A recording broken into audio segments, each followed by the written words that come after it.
Hello and welcome to the A&A Coffeehouse. Go ahead and have a seat wherever you like. I'm Adam Kincaid. Sitting to my left is my co-host, Anthony DeFranco. Sitting directly across from me is our guest host, Álvaro Gutiérrez, Valladares. And sitting to my right is our eternal producer. Am I immortal?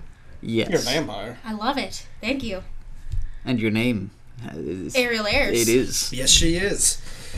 Alright, so this week a lot happened, but most of the important stuff is on topics we have already covered. Also, a bunch of stuff happened that doesn't really fill an entire topic. So this week, our entire episode is a series of espresso shots. If you don't know, if you haven't been listening, if you just missed out, our espresso shots are a series of short mini topics, and we have several of those. So, we're going to begin. Our very, very first topic is Denmark. Alvaro, why don't you tell us what happened in Denmark? All right, so Denmark has passed a law, or in any case, they've decided that if a refugee comes, a refugee family comes with more than a certain amount of money, that money would be taken from them. In theory, this was to defray, at least it was presented. It's $10,000, correct? I'll look for the exact... I'm looking at it in front of me. It is $10,000. It is $10,000. Look at that. In theory, this would be to defray the costs of keeping them, because Denmark has a very good social security system and things of that sort. But it's causing intense controversy because this is actually aimed to be a message to those potential refugees not to go to Denmark because they are not quite welcome. And it's encountering tremendous opposition throughout Europe, particularly from places like Germany, who have been championing the acceptance of refugees by all of the European states. So, lots of people are saying that that's not legal. Lots of people are saying that it shouldn't be legal. Several other countries are complaining, saying that this is going to drive immigrants away from Denmark. A lot of people are saying that's Denmark's plan. So, what is this? Is it a good thing? Is it reasonable? Is it atrocious? Is it illegal? I could see from two points of view the perspective, because one, it's taxpayers' money which are going to the people who are coming in, and the refugees aren't paying taxes. Exactly, but then at the same time, you got the far right. We've talked about it a couple times Yeah. recently in regards to Denmark and the refugees, and France, the whole big thing that happened there with their nationalist party, and England. Yeah, and so you have this little fascist thing that's been boiling for like a long time, and pretty much, you can see from their point of view, it's like, hey, we don't want any more people coming into our country here illegally. You can see both points of view. And here's the thing, with what's been going on in Cologne and other areas, the tensions have been rising with the refugee crisis, and people are understandably afraid, and so nothing is being done to face head on these issues, and of course things like this is going to be looked upon favorably. And keep in mind, Denmark does not have a very large population. Denmark are 5 million people. I just looked it up. So the amount of immigrants who come in are going to have a tremendous impact on the population. They're very afraid of what that might mean. Mm-hmm. Yeah, that too. There's also the fear of, hey, these guys, when some of these guys could be terrorists in here who are coming in, or hey, they're going to take my job or something like that. That's one of the fears that people have. Well, so what about some of these? Like, there's a rabbi named Bent Melchior, who compared this to the Nazi persecution of the Jews. Yes, when they put them into the concentration camps. So so this is a bit of a different thing. And the Danish government has been very clear, saying, no, we're not going to take sentimental items from people. We will not remove people's teeth. That's a ridiculous assertion. And it really, that kind of thing saying, well, this is fascism or this is the Nazis, overblowing it, that's only going to make things worse. You have to address things as they are. This in itself is or is not a good thing by its own merits, not by Hitler's. Well, so then, okay. How about the United Nations? The United Nations Refugee Agency spoke out on this, saying that they believe Denmark's new law could instill fear and xenophobia in other countries around the world, causing other countries to pass similar beers. Similar beer? Similar bills. Oh. Oh, yeah. Wait, they're turning the immigrants into beer? You know what that's called? Oh, that's terrible. A Freudian slip. Soylent Green. Oh. A new beer from Denmark. Other countries could pass more of these bills, and other countries might stop allowing refugees en masse, limiting the amount of refugees, leaving the refugees with nowhere to go because they're being blocked from everywhere, which could cause catastrophic death or worse for the immigrants. Well, this largely avoids the issue. I mean, the immigrant crisis exists because of the crisis in Syria. If they're not going to be serious about solving that, really, we can't just be complaining about how one country or another wants to handle the massive migration of peoples. Does Denmark have a coalition in Syria? No. Denmark does not have a coalition in Syria, and wow. They need to actually, like you said, get involved. Well, who is in Syria other than, Russia and Iran? Little bits of us. Well, the U.S. flies over. The U.S. doesn't want to commit either. I mean... We do have, like, some of the special ops people going in and doing some places. But we're mostly concentrating on Iraq. I mean, that's if there's a drone flying circles around my front yard taking pictures of my house, I consider the U.S. government to be there. Whether they're actually there or not. Well, we're talking about what practical effect that has, and bombings aren't going to cause ISIS to disappear. Yes, but Denmark's not even doing that. No, definitely not. Denmark doesn't want to. Then again... Yeah, they don't have a horse in the race. Whether they want to or not, a country of 5 million people in Northern Europe isn't really going to be the decisive factor in Syria. But in any case, the thing should be, well, yes, abstract. Absolutely, refugees who are afraid for their lives if they return to their homes should have a place to go. But do countries have, even in the face of that, a right to be worried and act to protect its own interest if that amount of migration might cause them harm? I am not quite sure. All right, moving on to the next topic.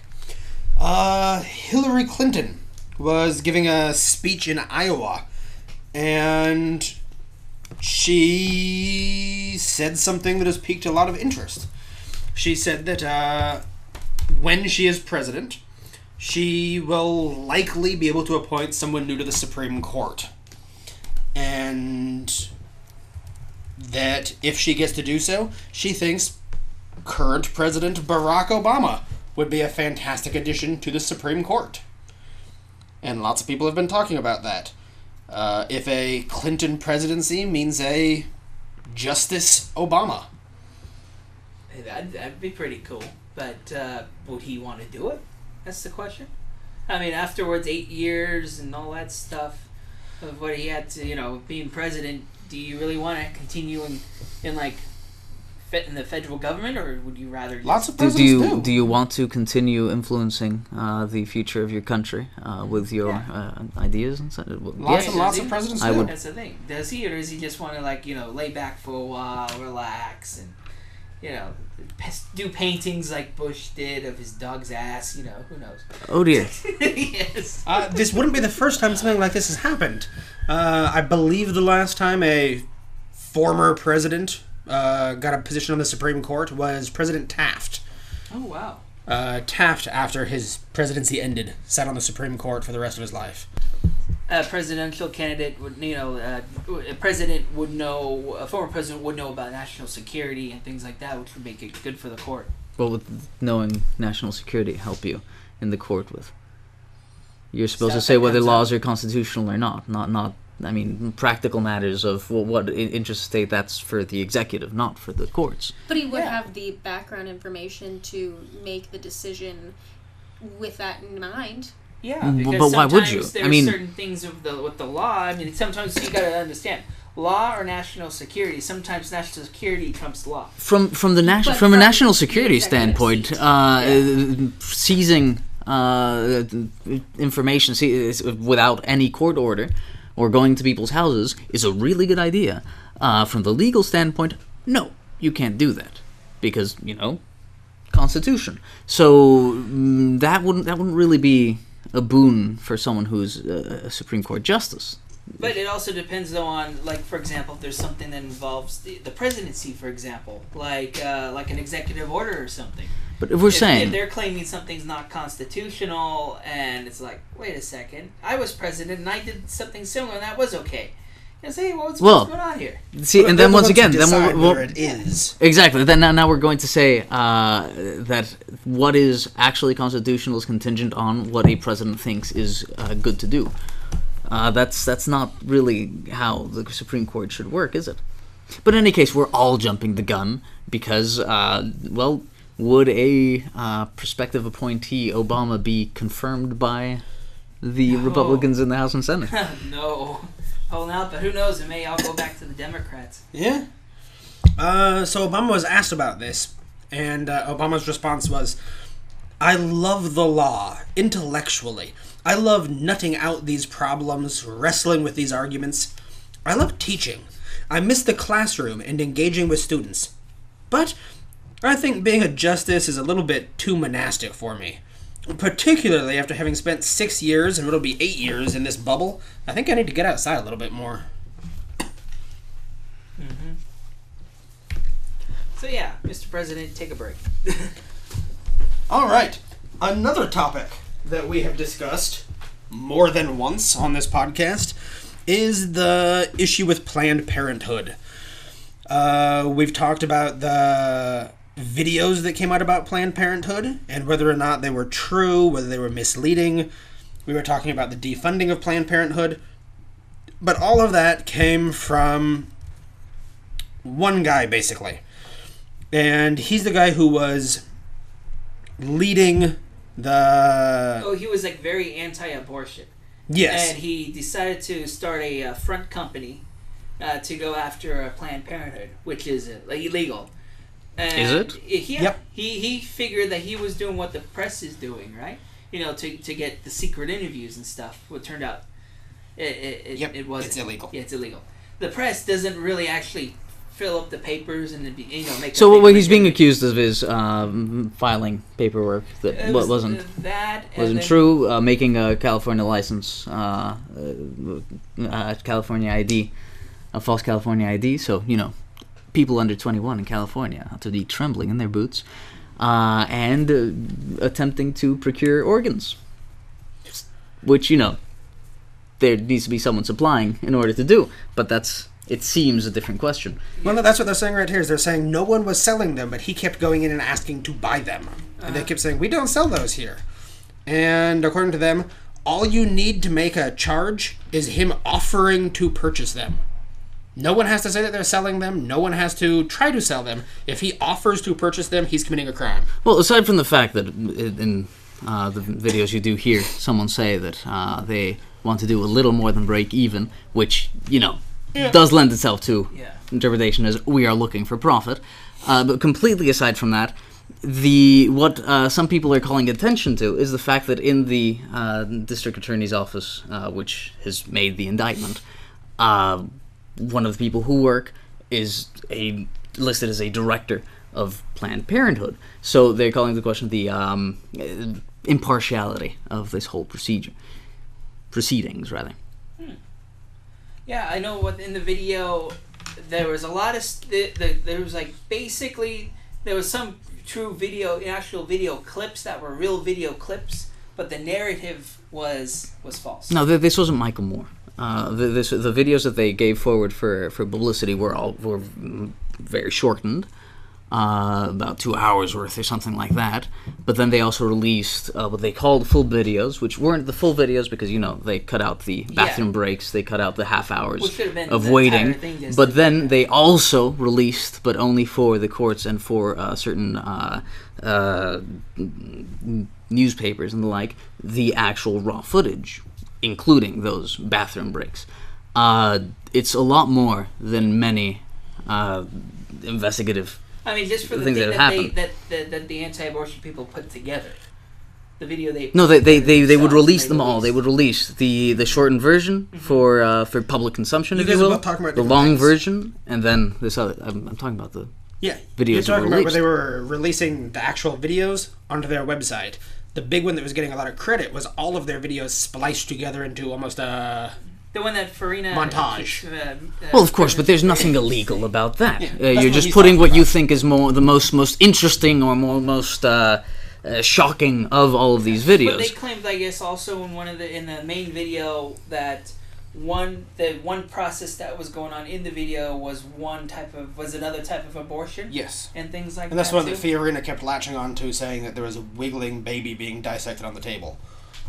Yeah, and it turned out that it wasn't necessarily of that. Well, her video was just entirely made up in her head. Yeah. Well, yeah, Fiorina aside. Yeah. This is likely going to drag out. Now, the thing is this really in Planned Parenthood's interest? I mean, to drag out the thing, keep themselves in the news for this fact, is that really going to help them out, or is that going to go against them in the long run? All right. For topic number 4, subtopic number 4, Flint, Michigan has been in the news today. No one ever really talks about Flint, Michigan. It's not a big famous city. It's not a large city.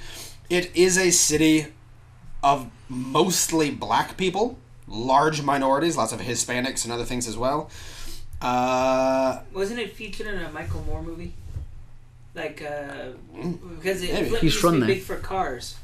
Also, yeah, I know Michael Moore's talking about it. He's in the article. Yeah. But so it's a very poor city. The majority of the population is poor. It is largely minorities, black people. It is in a state run by a Republican governor. The Republican governor wanted to save money, so he switched their water supply from the reservoir they've been using to a lake that is notorious, a river that is notorious for being disgusting, foul, and polluted.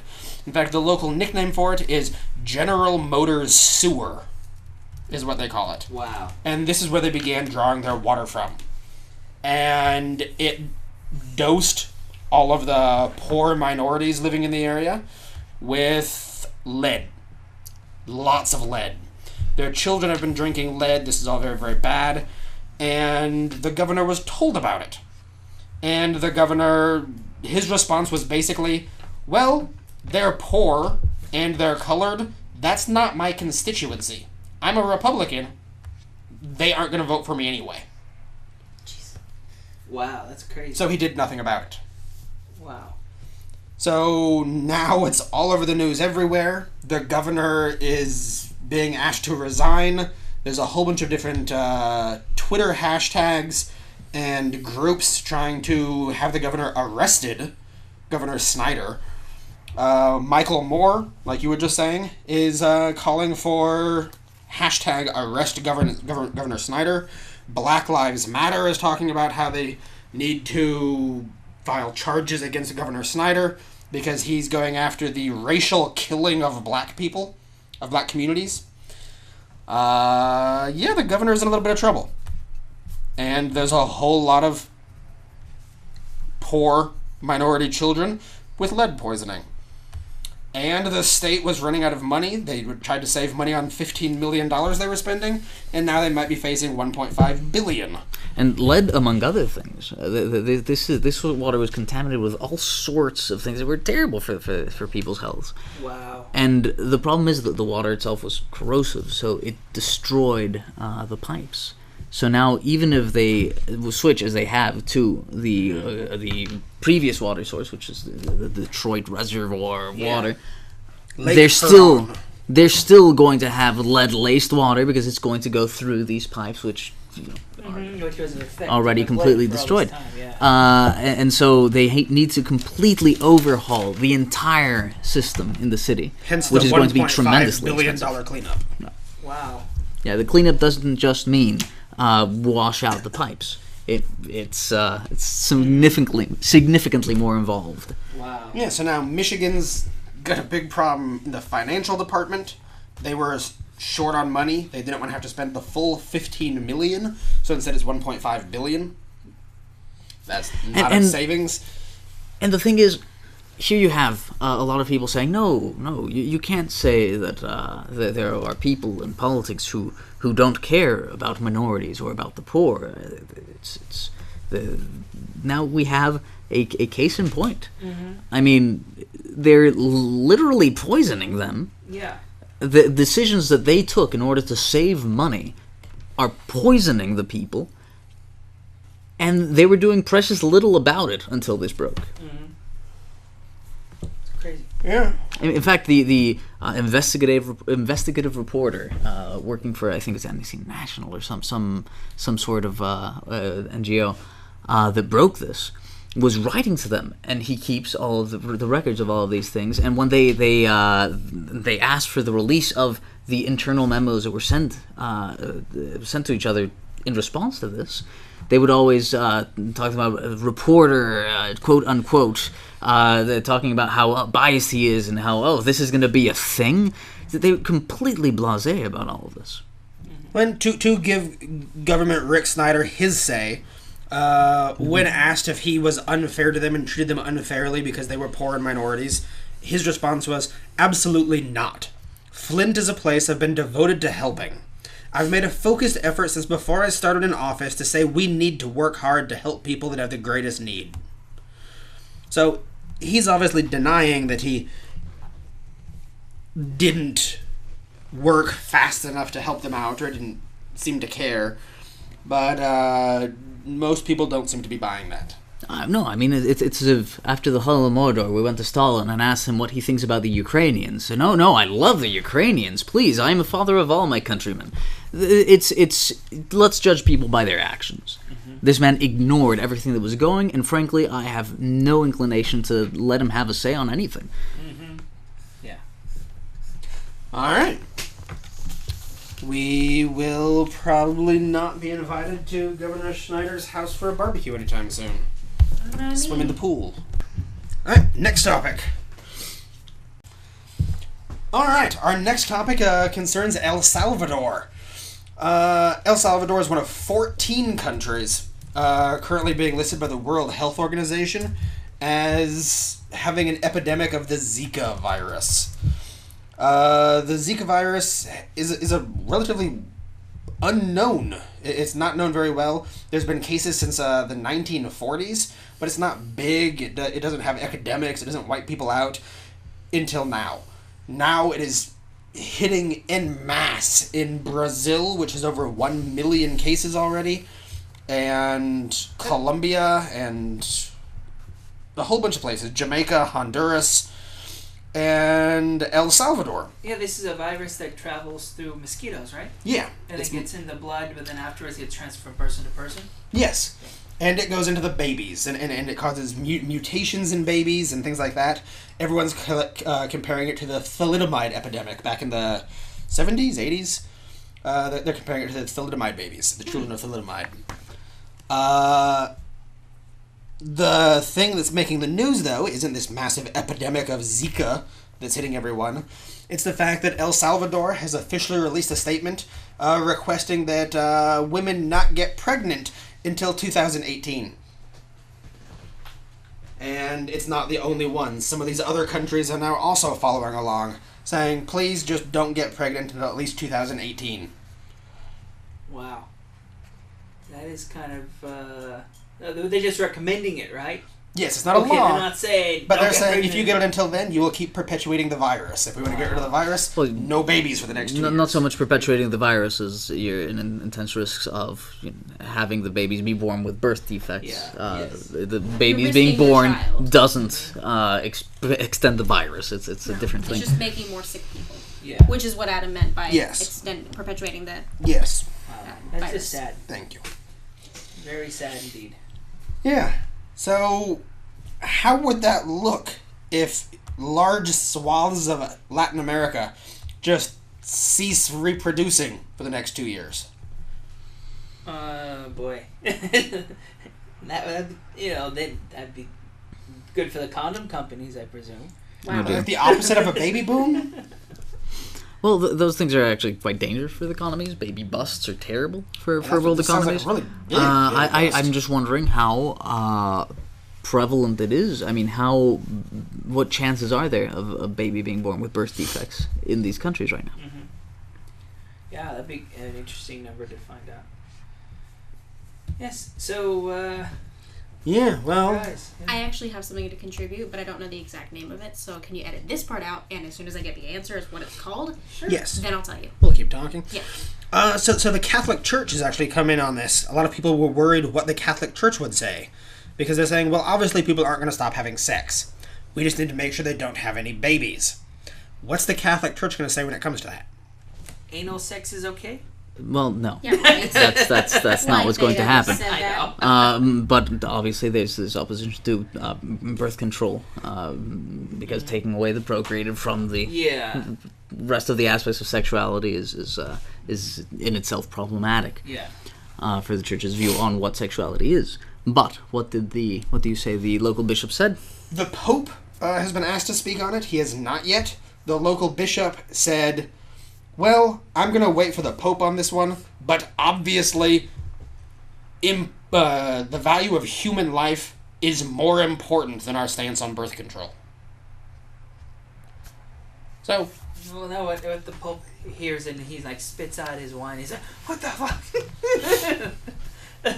Reproducing, go reproduce." I don't know. I kind of like Pope Crazy. Francis. He might not I be know, say he's go not like- mutate your babies. Yeah, he's not like other popes, which are like very. Yeah, right now they're saying we're not for contraceptives, but at the moment this might save lives and be of medical value for the next 2 years. So perhaps they'll get a 2-year, sure, Well, but just for the moment.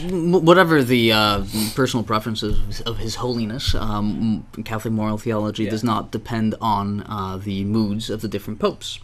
And the fact is that the Church has taught in a definite way that contraception is in itself intrinsically immoral, so it cannot be used as a means to a good end.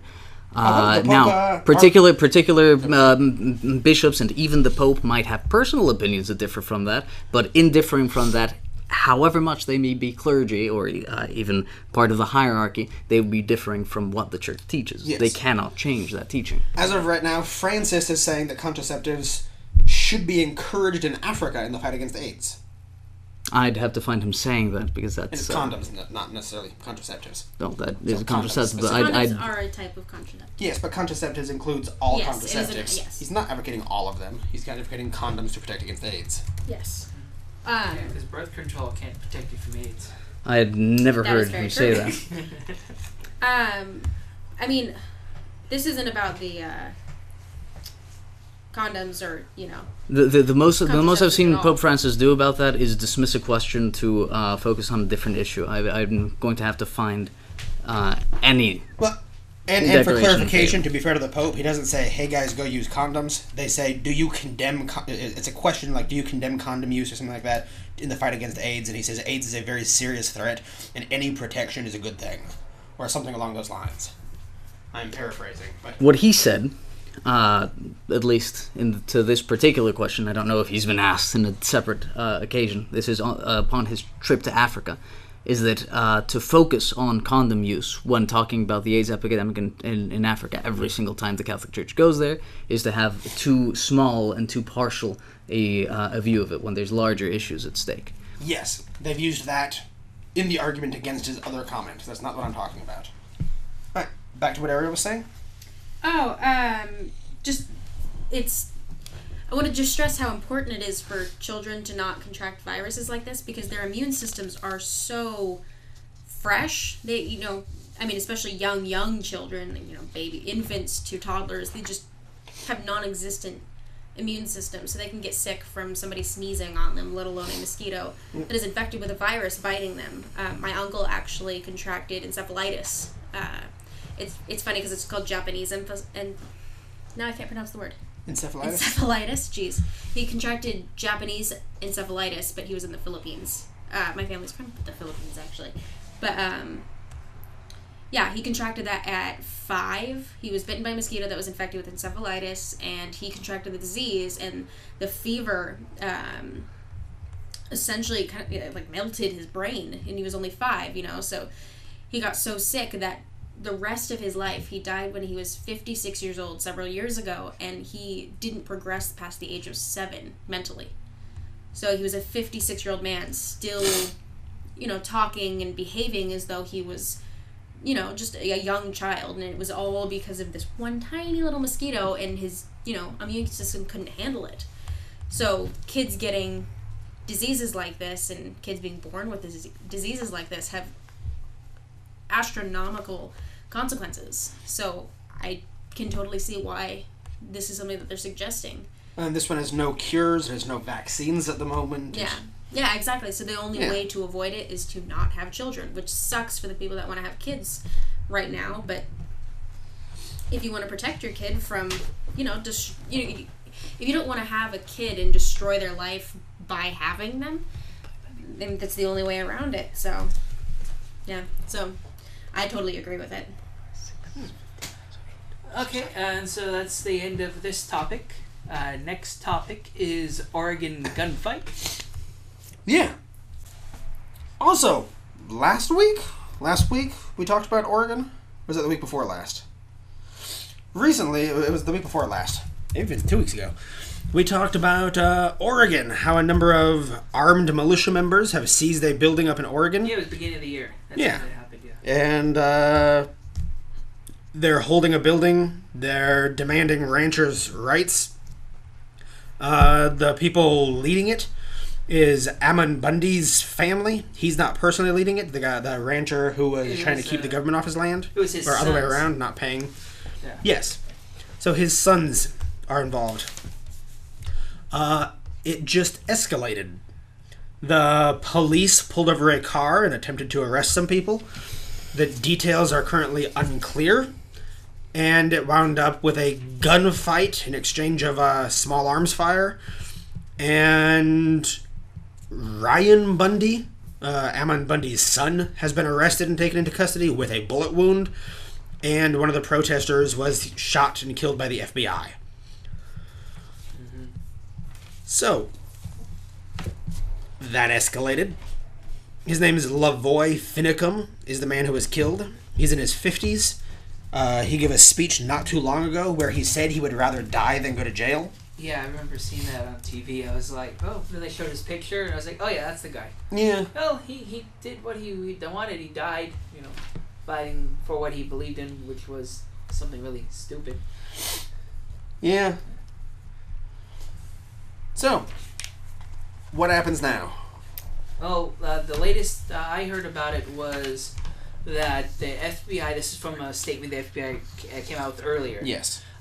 They after arresting them, they blockaded the where they're being held up at. Where the guys are at right now. Yes. The natural. The wildlife reserve. Yeah. So the FBI. And the Parks Department building. Yeah.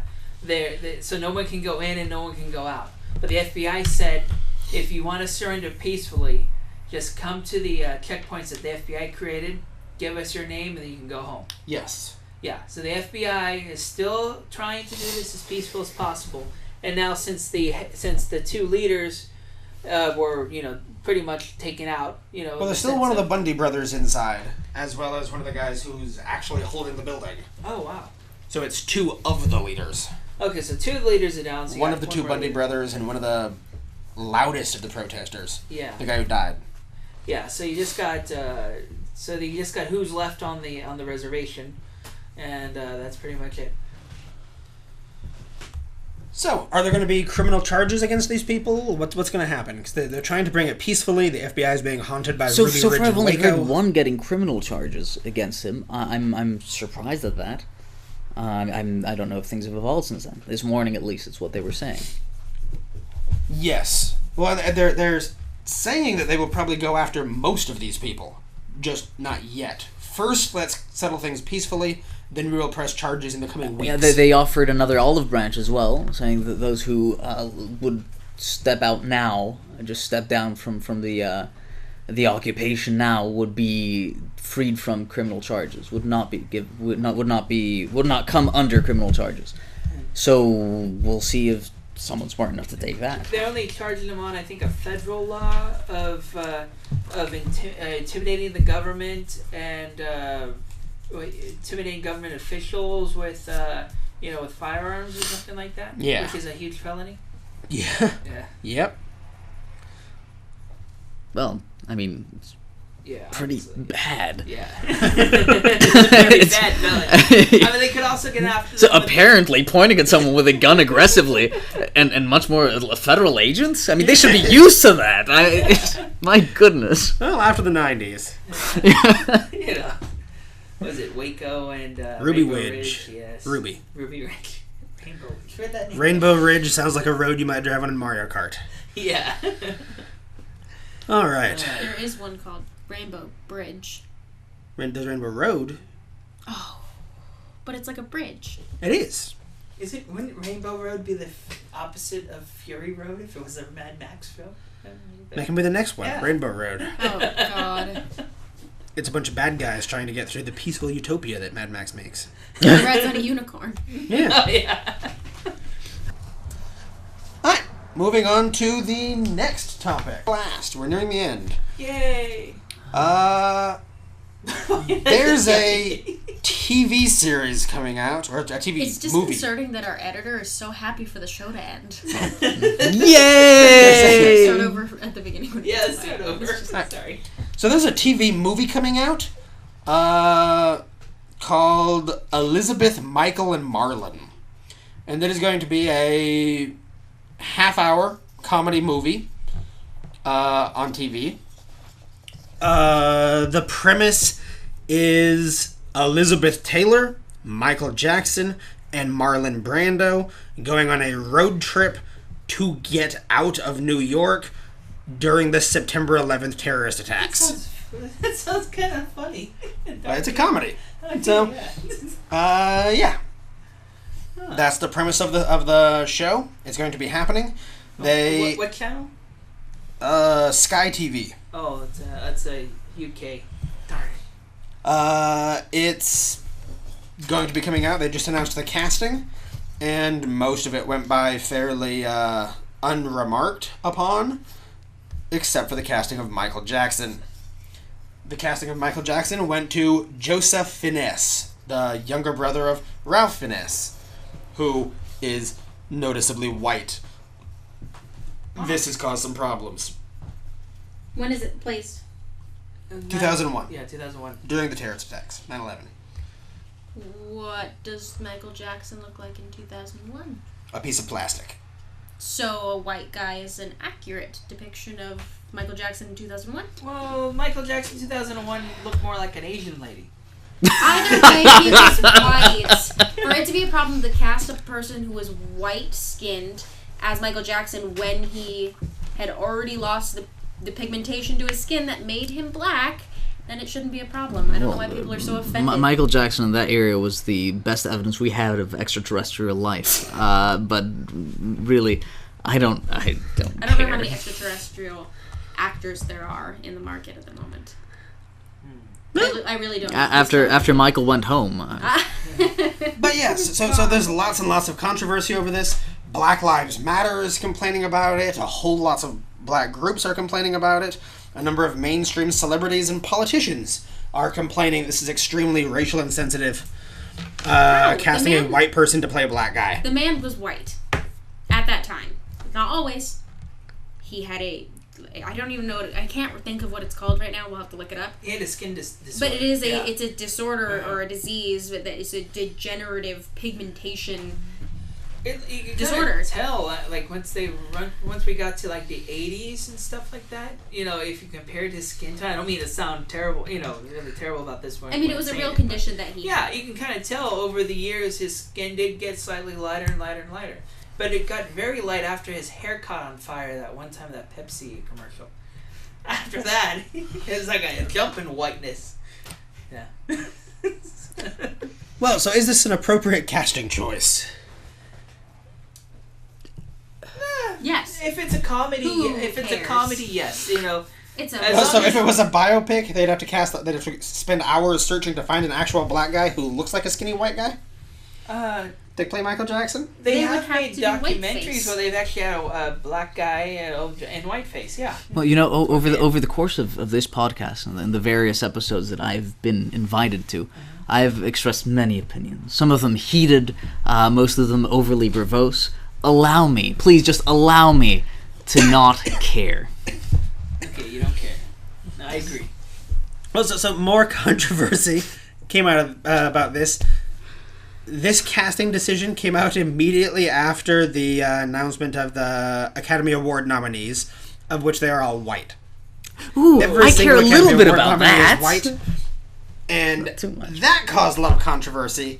And immediately in the aftermath of that, they announced that Michael Jackson, the African American, is being played by Joseph Fiennes, the white dude. Well, in the midst of that, they also paid $17.5 million for that movie from the Sundance Festival, The Birth of a Nation, which is about African slaves and African American slaves rising up and being killed. Kind of like the African American slave version of Braveheart.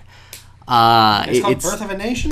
Yes, and as a bizarre reference. choice. Oh no, it's a very Is this different? it's a conscious choice. This They're is making a reference to the This movie is a you're modern thinking movie about. about black people, apparently. Oh, so it's not the same. Yes, there was a movie- The classic movie Classic about one from the how 20s. the Glorifying the KKK, saved yes. the country. Yes, and it's a conscious decision, and it's a movie I very much want to watch. Never heard of it, but now I want to watch it. But now, when this whole thing was announced, the boycott of the Oscars and the like, I heard an interview done in the on NPR, which is actually pretty good. A guy came out and started talking about this. I forget who he was, a professor of something or other in a university, a black man who talked a lot about the movies. He says, yeah, it's great that we can talk about this.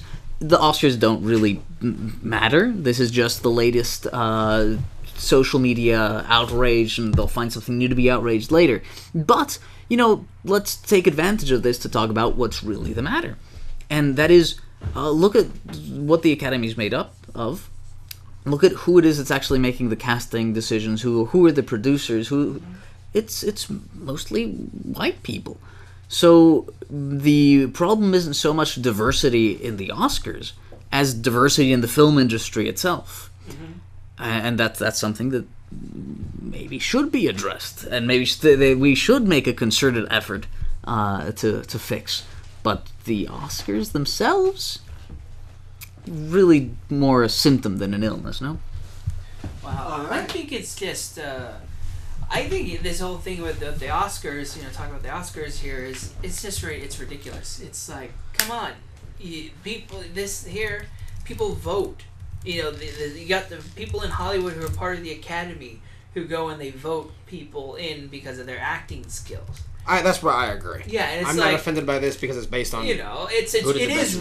racist to just say, oh well, hey, they should be voted. There was no black people voted this time. That's just so rude. It's like, or saying that, hey, so what are we looking at? Really quick. Oh, okay. Sorry, I'll try it again.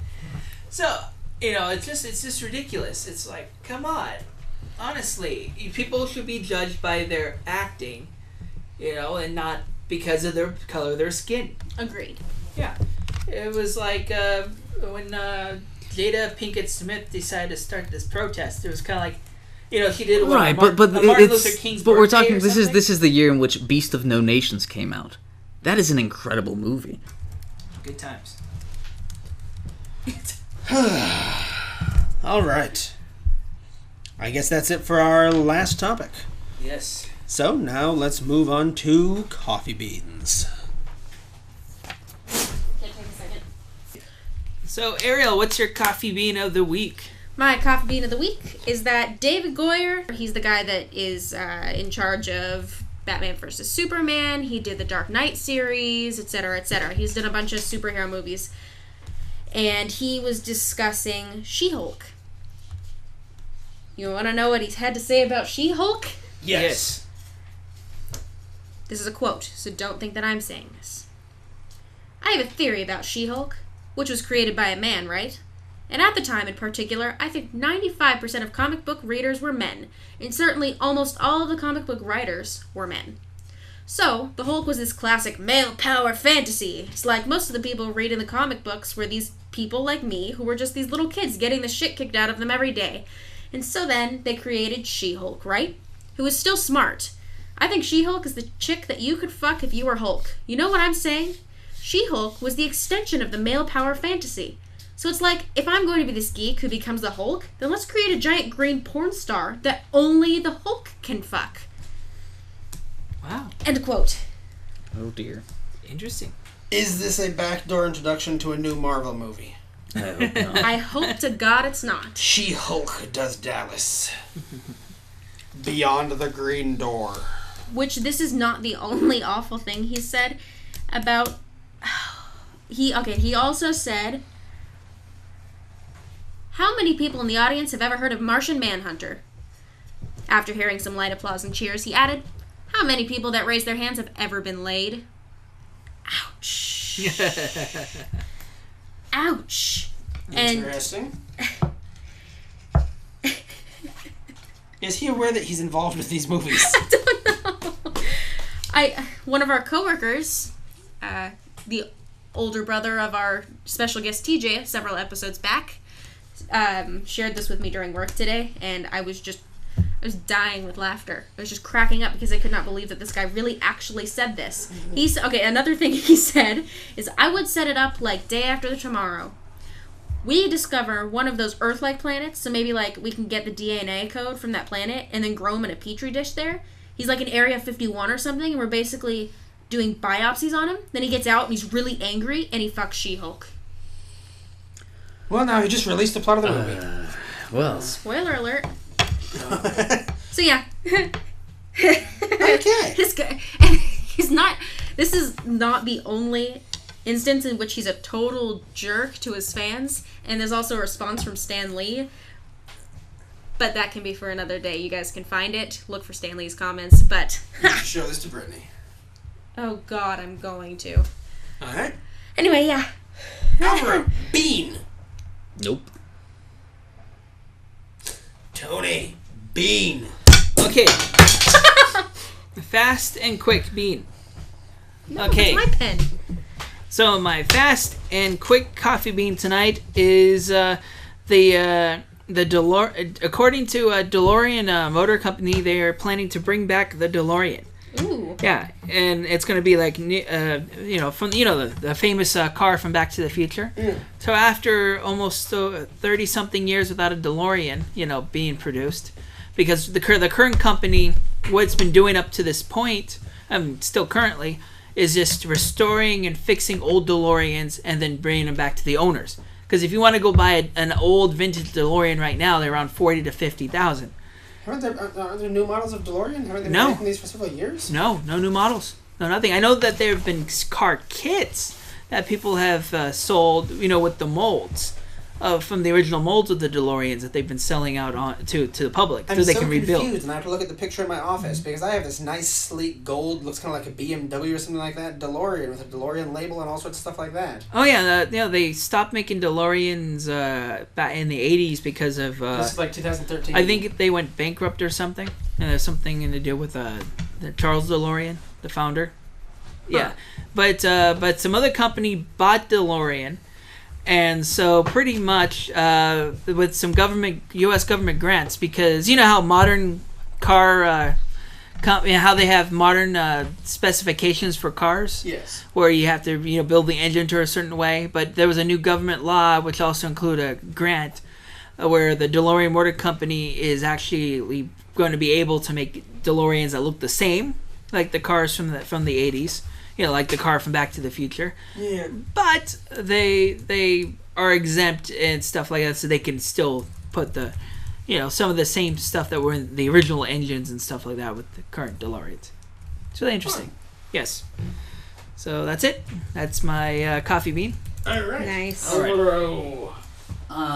So, since we spoke about Denmark, perhaps we should make sure that we're fair with the country of Denmark and show that they're not the only ones who are having trouble with the whole refugee crisis. And generally with the... Is it Syria? Is Syria having a problem with refugees? No, don't worry about it. Well, yes. Okay, so you're very good at this. So, and not only with refugees, but generally with what to do with the problem they're having with refugees is this fear of terrorism in great part. So, no, not at all. Ignore Adam. Now, in France, they just passed a law which has caused one of their the main ministers, the justice minister, to resign. It's an anti-terrorism proposal that says that if a person commits or abets acts of terrorism, loses French citizenship. The justice minister resigned, saying this actually goes against not only the French constitution but the international law. You cannot take people's citizenship away anymore unless they're naturalized. Not only them, Sweden is going to expel 80,000 asylum seekers whose application they rejected. And Brussels, as a capital of the European Union, has issued a warning to Greece for failing to keep its borders adequately. And Greece has responded, Greece has responded a bit more tactfully than this particular Greek border official, who says, remember, Greece's borders are water. If European ministers want to throw them into the water to drown, let them come and do it. Hey. Shoot. I like that. I do too. I really like that. Woo. I really like that. It made me happy. Yes. All right. So, my coffee bean. California has a new road hazard. For some reason in California, especially in the area around Marin County, cars driving along the highway are being stopped by coyotes. Oh. Just kind of standing in the middle of the road, staring cars down. And then people stop, and the coyotes just wander over and circle the car and harass the car for a little bit before kind of just wandering off, seemingly forgetting the car is there and disappearing into the forest, or just wandering up to someone's house or various other strange things. So people have been complaining about being stopped by weird coyotes. And they captured some and did a rabies test, and it turns out there's no rabies. So they've been trying to figure out what it is. Now they think that the coyotes have been eating psychedelic mushrooms. Oh my god. So they think that these are high, hallucinating coyotes wandering Marin County, stopping traffic on the highway. That's my favorite. So California currently has a warning out if you're traveling through Marin County. Intoxicated coyotes. Who are hallucinating on shrooms. Yay. Might stop you. Shroom coyotes. Yeah. That be the name of the episode? That would make a good name for the episode. Shroom The coyotes are on shrooms. Or the shrooms. It'll be are something on like coyotes. that. Wow. All right. I love that so much. Thank you for bringing that to us. Thank you, everybody, for listening to the A&A Coffeehouse podcast. As always, I'm Adam Kincaid, here with Anthony DeFranco, Alvaro Gutierrez, and our producer is Ariel Ayers. Thank you very much. And grab yourself a cup of coffee and tune in. And avoid the shrooms. All right.